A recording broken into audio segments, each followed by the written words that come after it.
অষ্টম শ্রেণীর শিক্ষার্থীরা, তোমাদের সকলের প্রতি রইল আন্তরিক সালাম ও শুভেচ্ছা। আমি আহমদ কবির, সহকারী শিক্ষক, উজ্জীবনী ইনস্টিটিউট মাধ্যমিক বিদ্যালয়। আমি জ্যামিতির অষ্টম শ্রেণীর জ্যামিতি নিয়ে একটা ক্লাস করতে যাচ্ছি এখন। সে ক্লাসটা হলো, আমরা যে বিষয়টা নিয়ে আলোচনা করবো সেই বিষয়টা হলো চতুর্ভুজ সংক্রান্ত বিষয়। আসলে চতুর্ভুজকে আমরা কিভাবে চতুর্ভুজ থেকে কিভাবে বিভিন্ন চতুর্ভুজে যাওয়া যায় সেই বিষয়টা নিয়ে আমরা আলোচনা করব। তো আজকে আমাদের আলোচ্য বিষয় হলো চতুর্ভুজ।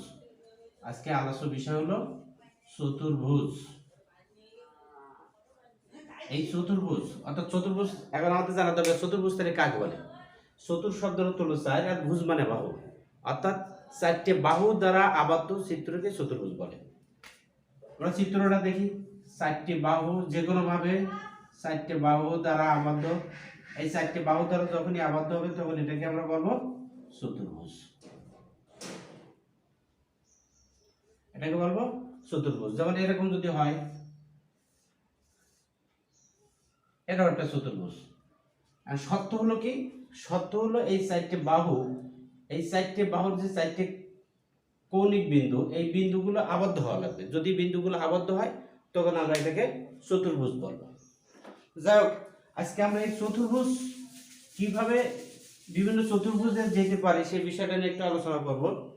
বিষয়টা হলো, ধরো আমরা প্রথমে একটা চতুর্ভুজ বানালাম। এটা হচ্ছে চতুর্ভুজ, চারটি বাহু দ্বারা আবদ্ধ চিত্রকে চতুর্ভুজ বলে। চারটি বাহু দ্বারা আবদ্ধ চিত্রকে চতুর্ভুজ বলে। এবার এই চতুর্ভুজ থেকে আমরা বিভিন্ন প্রকার চতুর্ভুজে কিভাবে ঢুকবো দেখো। যেমন এই চতুর্ভুজটা প্রথমে আমরা দুটো ভাগ করতে পারি। চতুর্ভুজকে প্রথমে আমরা দুটো ভাগ করতে পারি। একটা ভাগ হলো যে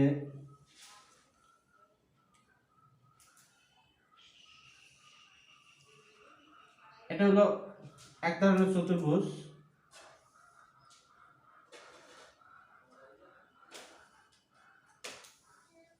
এটা হলো এক ধরনের চতুর্ভুজ, অর্থাৎ যে চতুর্ভুজের দুই জোড়া বাহু সমান্তরাল। যে চতুর্ভুজের দুই জোড়া বাহু সমান্তরাল, অর্থাৎ বিপরীত বাহু সমান্তরাল, এ বাহু আর এ বাহু সমান্তরাল, এ বাহু আর এ বাহু সমান্তরাল, তাকে বলবো আমরা সামান্তরিক। এটাকে বলবো আমরা সামান্তরিক। আর যে চতুর্ভুজের এক জোড়া বাহু সমান্তরাল, যে চতুর্ভুজের এক জোড়া বাহু সমান্তরাল, অর্থাৎ এই বাহু আর এই বাহু সমান্তরাল, তাকে বলবো আমরা ট্রাপিজিয়াম।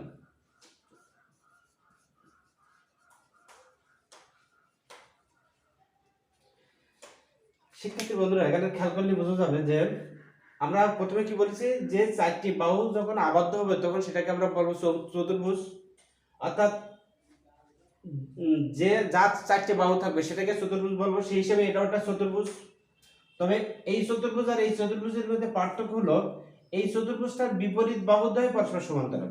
সমান্তরাল কি মানে এই দুটো বাহু সমান্তরালত্ব বজায় রেখে চলেছে, আবার এই দুটো বাহু সমান্তরালত্ব বজায় রেখে চলেছে।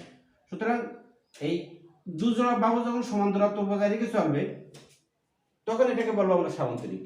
আর যখন এক জোড়া বাহু, এই এক জোড়া বাহু সমান্তরালত্ব বজায় রেখে চলবে তখন সেটাকে বলবো আমরা ট্রাপিজিয়াম। আশা করি তোমরা বুঝতে পেরেছো। তবে আমি আরেকবার বলি, বিষয়টা হলো যখন এই এক জোড়া বাহু আর এই এক জোড়া বাহু, এই দুই জোড়া বাহু যখন সমান দূরত্ব বজায় রেখে চলবে তখন সেটাকে বলবো আমরা সামান্তরিক। আর যখন শুধুমাত্র এক জোড়া বাহু সমান দূরত্ব বজায় রেখে চলবে তখন সেটাকে বলবো আমরা ট্রাপিজিয়াম। এবার দেখো, এই সামান্তরিক থেকে আমরা এখানে দুটো জিনিস তৈরি করতে পারি। দুটো কি কি? একটা হলো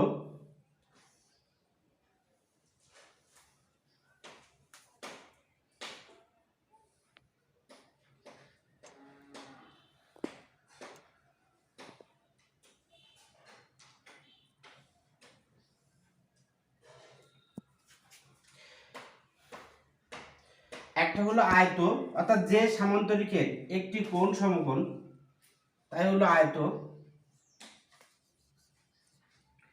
যে সামান্তরিকের একটি কোণ সমকোণ তাকে আমরা আয়ত বলবো। আর যে সামান্তরিকের প্রত্যেকটা বাহু সমান, প্রত্যেকটা বাহু সমান তাকে আমরা বলবো রম্বস।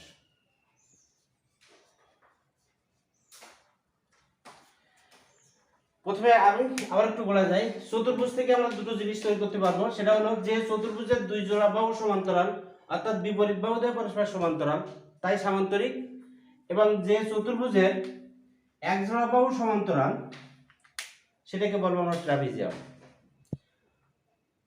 এবার সামান্তরিক থেকে যে সামান্তরিকের একটি কোণ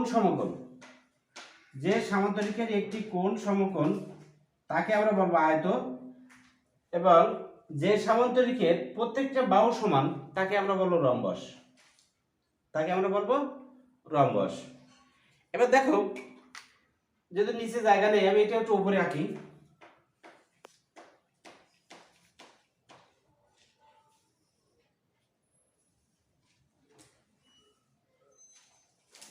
এটা আবার হলো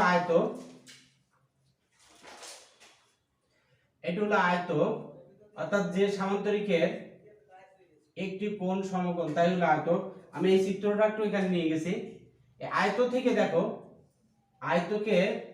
থেকে আমরা আরেকটা ভাগ করতে পারি, অর্থাৎ যে আয়তের প্রত্যেকটি বাহু সমান তাকে আমরা বলবো বর্গ। এই জন্য আমরা বলতে পারবো আয়ত একটি সামান্তরিক বা রম্বস একটি সামান্তরিক। আবার বর্গকে বলতে পারবো বর্গ একটি আয়ত, আবার বর্গকে বলতে পারবো বর্গ একটি সামান্তরিক। কেন বর্গকে সামান্তরিক বলবো? কারণ সামান্তরিকের সংজ্ঞা হলো যে চতুর্ভুজের দুই জোড়া বাহু সমান্তরাল তাই সামান্তরিক। তাহলে বর্গেরও কিন্তু এই এক জোড়া বাহু আবার এই এক জোড়া বাহু, দুই জোড়া বাহু কিন্তু সমান্তরাল। সুতরাং বর্গ একটি সামান্তরিক। আবার বর্গ একটি আয়ত। কেন আয়ত? কারণ বর্গের প্রত্যেকটি কোণ আবার সমকোণ, সুতরাং বর্গ একটি আয়ত। তো শিক্ষার্থী বন্ধুরা, আসলে এই বিষয়টা আমাদের জানা খুবই জরুরি, কারণ এরপরে আমরা যখন উপপাদ্য নিয়ে আলোচনা করব তখন আমরা দেখব যে আমাদের একটা আরেকটার সাথে ওতপ্রোতভাবে জড়িত। সুতরাং এই বিষয়টা আমাদেরকে একটু জানতে হবে, জেনে রাখতে হবে, মনে রাখতে হবে।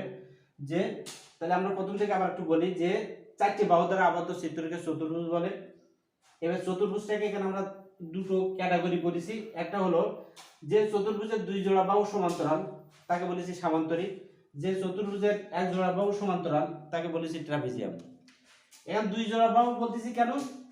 এখানে বিপরীত বাহু বলা যাবে, যে চতুর্ভুজের বিপরীত বাহু পরস্পর সমান্তরাল, আর যেহেতু এই এক জোড়া বাহু সমান্তরাল আবার এই এক জোড়া বাহু সমান্তরাল, সেই হিসেবে বলতেছি যে চতুর্ভুজের দুই জোড়া বাহু সমান্তরাল তাই সামান্তরিক, আর যে চতুর্ভুজের এক জোড়া বাহু সমান্তরাল তাই ট্রাপিজিয়াম। এটা এইভাবে পড়লে কি হবে, আমাদের মনে রাখতে খুব একটা সুবিধা হবে। এবার সামান্তরিককে আবার আমরা দুটো ভাগ করেছি এখানে। যে সামান্তরিকের দুটো ভাগ কি বলেছি? যে সামান্তরিকের একটি কোণ সমকোণ তাকে বলবো আয়ত, আর যে সামান্তরিকের প্রত্যেকটি বাহু সমান তাকে বলবো আমরা রম্বস। এবার এই আয়ত থেকে আরেকটা ভাগ করেছি, যে আয়তের প্রত্যেকটা বাহু সমান সেটাকে বলেছি আমরা বর্গ।